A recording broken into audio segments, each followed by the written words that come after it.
சுவரேறி குதிச்சு ஓடினதையும் பிரியாணியை தூக்கிட்டு ஓடினதையும் பெரியாரினுடைய வாழ்க்கை வரலாறே தெரியாத ஒரு நபருக்கு இளம் பெரியார்னு கொடுக்குறாங்க. அண்ணாமலை எங்கே பேசணுமோ அங்கே பேசி, எங்கே பேசக்கூடாதோ அங்கே பேசாமல் இருந்திருந்தால் அவர். கரூர் சம்பவம் ஒரு துயர சம்பவம். யாரும் எதிர்பாராத ஒரு விபத்து அல்லது அரசியல் எதிரிகளால் பின்னப்பட்ட ஒரு சூழ்ச்சி வேலை, இப்படி பலதரப்பட்ட இது இருக்குது. அது சிபிஐ விசாரணையில் இருக்குது. அதற்கான தீர்வுகள் வருவதை எதிர்பார்த்துக்கிட்டு இருக்கோம். இந்த நிலையில் எப்படியாவது தளபதி அவர்களின் பிரச்சாரங்கள் தடுக்கப்பட வேண்டும் என்று ஆளுங்க அரசு சூழ்ச்சி செய்து வந்த நிலையில் பாண்டிச்சேரியில் மிக சிறப்பாக அந்த அரசு கவனத்தோடு இந்த ஒரு மக்கள் சந்திப்பு நிகழ்ச்சிக்கு வாய்ப்பு வழங்கினாங்க. அது மிகச்சிறப்பாக நடந்தது. அதை தொடர்ந்து கொங்கு மண்டலத்தில் இன்றைக்கு நடைபெற்றிருக்கிற இந்த மக்கள் சந்திப்பு நிகழ்ச்சி மிக சிறப்பாக நடந்திருக்கு. போதிய அளவு காவல்துறையும் ஒத்துழைப்பு கொடுத்துருக்காங்கன்னு நாங்கள் நம்புகிறோம். அதே போலவே தொண்டர்களும் அந்த கட்டுப்பாடுகளை, விதிக்கப்பட்ட நிபந்தனைகளை எல்லாம் ஏற்றுக்கொண்டு செயல்பட்டிருக்கிறாங்க. இதில் மிக தெளிவாக கழக தலைவர் அவர்கள் தமிழக வெற்றி கழகத்திற்கான எதிரி யார், கொள்கை எதிரி யார், அரசியல் எதிரி யார் என்பதை மீண்டும் ஒரு முறை மிக தெளிவாக சொல்லியிருக்கிறாரு. ஊழையிடுகின்ற ஓநாய்கள்லாம் ஓரத்தில் இருந்து கவனத்தை திசை திருப்போம், அவங்கெல்லாம் பதில் சொல்லுனாங்க, உங்களையெல்லாம் நான் ஒரு பொருட்டாகவே நினைக்கிறது இல்லை அப்படின்னு அவர் இலக்கை நோக்கிய பயணத்தை மிக தெளிவாக கழக தோழர்களுக்கு இன்றைக்கி சொல்லியிருக்கிறார். அதை போல் தமிழகத்தில் இதை போன்ற பொய் புரட்டு, பொய் வாக்குறுதிகள், செய்யாத திட்டங்களை செய்தது போல மடைமாற்றம் செய்கிறது, இப்படி எப்போதுமே மக்களுக்கு எதிரான செயல்பாடுகளின் சக்தியாகத்தான் இந்த திமுக இருந்திருக்கிறது. அதனால தான் அந்த திமுகவினுடைய பாதிப்புகளை தமிழக மக்களிடத்திலிருந்து மீட்டெடுக்கணும்னு இதற்கு முன்னதாக அண்ணா அவர்களும், அதை தொடர்ந்து அண்ணா வழியிலே எம்ஜிஆர் அவர்களும், திருமதி அம்மையார் ஜெயலலிதா அவர்களும் ஒரு திமுகவை இந்த மக்களுக்கு எதிரான சக்தியாக, மக்களுக்கு தீங்கு விளைவிக்கக்கூடிய தீய சக்தியாக தொடர்ந்து சொல்லிக்கிட்டு வந்தாங்க. நாம் அவ்வளோ தீவிரமாக ஒருவரை பற்றிய அனுமானங்களை பேசக்கூடாது என்று எண்ணுகிற கழக தலைவர் அவர்களே, இந்த மக்களுக்கு இந்த கட்சி இழைத்திருக்கிற அநீதிகளின் அடிப்படையில் அது ஒரு தீய சக்தியாகவும், அந்த மக்களை காக்கக்கூடிய ஆக்கப்பூர்வமான ஒரு சக்தியாக தமிழக வெற்றி கழகத்தினையும் இன்று பிரகடனப்படுத்தி இருக்கிறார்கள். அப்படிப்பட்ட ஒரு அருமையானதொரு மக்கள் சந்திப்பு நிகழ்ச்சி ஈரோட்டு வேந்தன், பகுத்தறிவு பகலவன் தந்தை பெரியார் தமிழரில் மானம் மீட்க, சமுதாயம் எழுச்சி பெற சுடரொளியை ஏந்தினார். அதை இன்றைக்கு கழக தலைவர் அவர்கள் தன் கரத்தில் ஏந்தி இருக்கிறார். பெரியார் அவர்கள் பேரை சொல்லி கொள்ளடிக்கிறாங்க அப்படின்னு தளபதி அவர்கள் சொல்லியிருந்தாரு. ஆமாம், எல்லாமே திராவிட மாடல் அப்படின்னு சொல்கிறாங்க. தமிழகம் எல்லோரும் வசிக்கக்கூடிய ஒரு பகுதியாக இருக்குது. இங்கே பல மொழிகள் பேசுகிறவங்களும் இருக்காங்க. அதில் தமிழ் மொழியும் நம்ம உயிர் மொழியாம், அதையும் நம்ம போற்றுகின்ற வேளையில் தான் திராவிடத்தை தூக்கி பிடித்தோம்.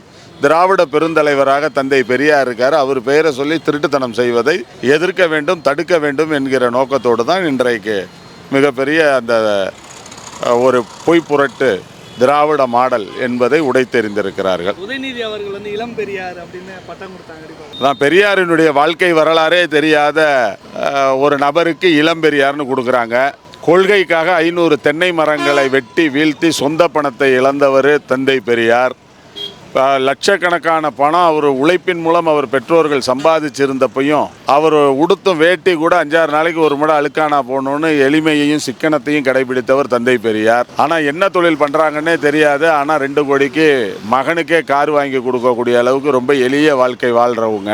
அம்மா வீட்டுக்குள்ளாரையே அனைத்து சாமிக்கும் அர்ச்சனை பண்ணி, அனைத்து சாமிக்கு சமஸ்கிருத ஸ்லோகம் சொல்லி குடும்ப நலனுக்காக எல்லாம் செய்கிறவங்க.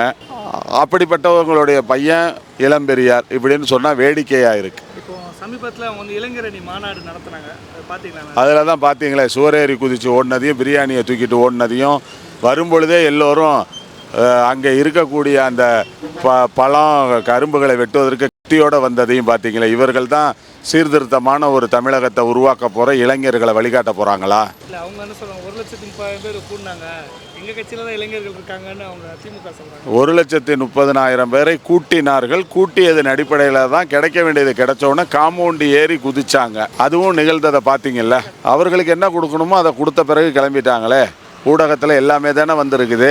அதிகாரப்பூர்வமாக அரசு வழங்குவதையும் கொடுத்தாங்க, அதிகாரமற்ற முறையில் அரசு வழங்குவதையும் தான் கொடுத்தாங்களே. அத்தனையும் ஊடகத்தில் வந்திருக்கு. நாங்கள் என்ன சொல்கிறது? எல்லாருமே வந்து கட்டுக்கோப்பாக இருந்தாங்க. உங்கள் விஜய் அவர்கள் கூட்டத்தில் வந்து கட்டுக்கோப்பாக இருந்தாங்கன்னா அழைத்து வரப்பட்டவர்களுக்கு கொடுக்கப்பட வேண்டியதெல்லாம் கிடைக்கிற வரைக்கும் அமைதியாக தான் இருப்பாங்க. கிடைத்த உடனே காம்பவுண்டு ஏறி குதிச்சாங்களே, அதை பார்த்தீர்களா இல்லையான்னு நான் கேட்குறேன். எழுச்சியோடு கூடுகிற கூட்டத்திற்கும் காசுக்காக வர்ற கூட்டத்துக்கும் வித்தியாசம் இருக்குது. அண்ணாமலை அவர்கள் வந்து விஜய் அவர்கள் வந்து திருப்பரங்குன்ற இஷ்யூக்கு வந்து வாயை திறந்து பேசுங்க. ஒவ்வொரு தலைவர்களுக்கும் ஒவ்வொரு விதமான அரசியல் நிலைப்பாடு இருக்கும், கருத்து சொல்கிறது இருக்கும். தளபதி அதிகம் பேசுவதில்லை, செயல்பாடுகளின் நாயகன். அதனால் அவர் எதை எப்போ எப்படி செய்யணும், எதற்கு எப்படி பேசணுங்கிறத புரிந்து வைத்திருக்கிறார், அறிந்து வைத்திருக்கிறார். அது மக்கள் முழுமையாக ஏற்றுக்கொண்டிருக்கிறார்கள். அதனால் அண்ணாமலை அவர்களை எல்லாம் வந்து எங்களுடைய அருண்ராஜ் சார் சொன்னதை போல் அண்ணாமலை எங்கே பேசணுமோ அங்கே பேசி, எங்கே பேசக்கூடாதோ அங்கே பேசாமல் இருந்திருந்தால் அவரும் இன்றைக்கு அங்கீகரிக்கப்பட்ட ஒரு கட்சியினுடைய அந்த அதிகாரப்பூர்வத்தில் இருப்பார். அவ்வளோதான் சொல்ல முடியும். வாயில் வந்து வடை சொல்கிறாங்க திமுக அப்படின்னு தளபதி சொல்லியிருந்தாரு. ஆமாம், வெற்றாரு வாயிலேயே வடை சொல்கிறதுனா வடைன்னு சொன்னால் வாய்க்கு ருசியாக இருக்குமா? இருக்காது இல்லையா? அது ஒரு ருசியை கொடுக்கணும், பழையனை கொடுக்கணும், பசியாற்றணும். அப்படி இருந்தால் தான் அது வடை. நான் வடை சாப்பிட்டேன் வடை சுட்டேன்னு சொன்னால் சரியாக இருக்குமா? அதை தான் கிண்டலாக சொல்கிறாரு. அதுமாதிரி ஓசியில் போகிறது சொன்னீங்கன்னா நான் கோவப்படுவேன். அது மக்களோட தன்மானத்தை மீட்டெடுக்கணும். இது அரசு பணத்துலேருந்து தான் கொடுக்குறாங்க, யாரோட அப்பன் வீட்டு காசுலேருந்தும் கொடுக்கல. மத்திய அரசு நிதி கொடுக்காத போது யார் வீட்டு அப்பன் காசு இல்லைன்னு சொன்ன சின்னவர் மன்னவர் தமிழ்நாட்டு காசை எடுத்து தமிழக மக்களுக்கு கொடுத்துட்டு எப்படி ஓசின்னு சொல்கிறாங்க? கொள்ளையடித்து ஓசி சோறு திங்கிறவங்க தான் அவங்க கூட்டம். அதனால் அதை வந்து அந்த மான மீட்பு புரட்சியை ஏற்படுத்தணும்னு நினைக்கிறாரு. சீமானவர்கள் வந்து தொடர்ந்து விமர்சனம் பண்ணிட்டே இருக்காரு. அதுக்கு தான் தளபதி அழகாக சொல்லிட்டாரு, ஆச்சரியக்குறின்னு.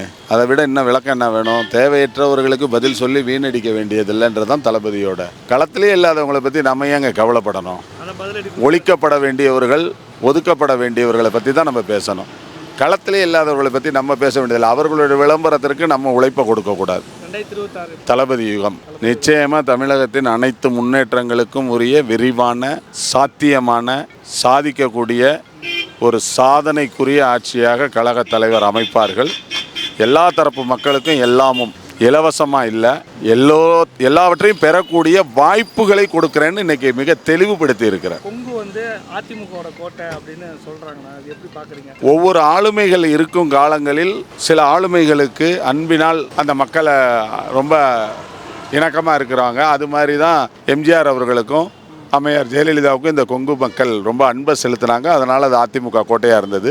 அடுத்து வரும் தேர்தலுக்கு பிறகு உண்மையான அதிமுகவே தமிழக வெற்றி கழகமாகத்தான் இருக்கும். ஏன்னா அந்த மக்களுடைய பேரன்பை பெற்றவராக இன்றைக்கு கழக தலைவர் தளபதி விஜய் இருக்கிறாங்க. அதனால் கண்டிப்பாக இந்த கொங்கு தமிழக வெற்றி கழகத்தின் கோட்டையாக மாறும். செங்கோட்டையன் அவர்கள் வந்திருக்காரு. அவர் வருகை எங்களுக்கு மிகுந்த மகிழ்ச்சி அளிக்கிறது. அவருடைய 50 ஆண்டு கால சட்டமன்ற வரலாறு, பணி, அரசியல் வரலாறு, இருபெரும் ஆளுமைகளிடத்தில் அவர் கற்றிருக்கக்கூடிய அனுபவம், இவருக்கு இருந்த அனுபவங்களை பகிர்ந்து கொண்ட விதம், இவை எல்லாமே தமிழக வெற்றி கழகத்துக்கு மிக சிறப்பானதொரு முன்னெடுப்புக்கு உதவிகரமாக இருக்கும்னு நாங்களும் நம்புகிறோம்.